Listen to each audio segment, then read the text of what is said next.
Moving on, an Illinois man just got charged with hacking nearly 600 women's Snapchat accounts to steal nude photos. And his business model? Running a full cybercrime Etsy shop on Reddit.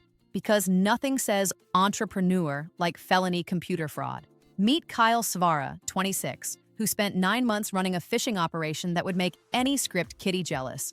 Oh, he collected victims' emails, phone numbers, and Snapchat usernames through social engineering, classic reconnaissance, then triggered Snapchat security codes by attempting to access their accounts. But here's where it gets bold. He'd text victims from anonymous numbers, pretending to be Snapchat support, asking for those security codes. And it worked. Illinois is facing federal charges for allegedly hacking dozens of Snapchat accounts in order to steal nude photos from women and then selling those photos. News Center Maine's Alex Haskell joins us now with the details. And Alex, investigators say this case actually has a Maine connection. Yeah, it does, guys. So in court documents, it shows that some of the alleged victims were at the time students at Colby College.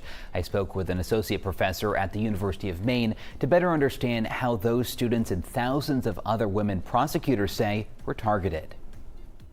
This particular type of attack was a little bit unique, right? We don't see that every day, but it's not unheard of. Dr. Matt Graham is an associate professor of security management and information systems at UMaine. He says this case shows how cybercrimes don't always involve complex hacking. In some cases, it's just simple deception.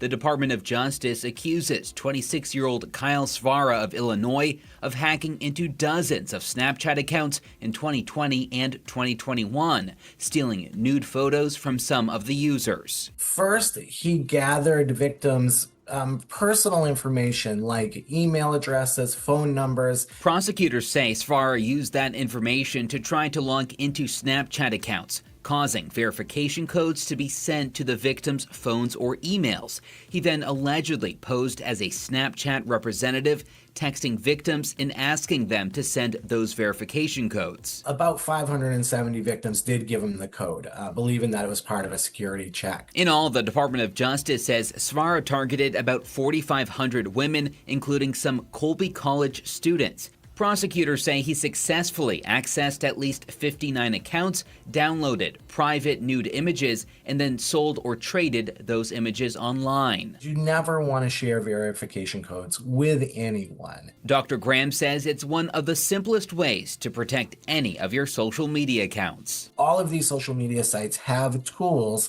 that allow you to report potential breaches, and so I would do that as well. Now, Svara is facing multiple federal charges, including computer fraud and making false statements related to child pornography. He is scheduled to make his initial court appearance in Boston next month. The Department of Justice says Svara was hired to do the hacking by former Northeastern University track coach Steve Waith, who is currently serving a 5-year prison sentence, guys, for similar crimes.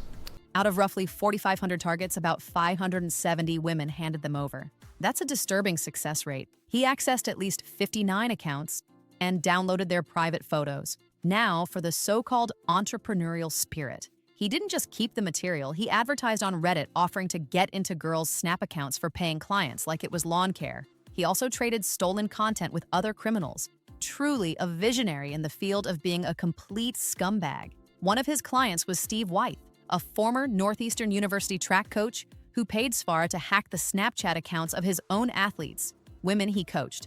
Let that sink in. Waithe was convicted in 2023 and is now serving 5 years for sextortion and cyberstalking. Svara now faces charges including aggravated identity theft, wire fraud, computer fraud, and false statements related to child pornography. The wire fraud charge alone carries up to 20 years in prison. He also targeted students at Colby College in Maine, mapping out victims like a digital predator, running a franchise operation. From amateur hour to the professionals who really should know better.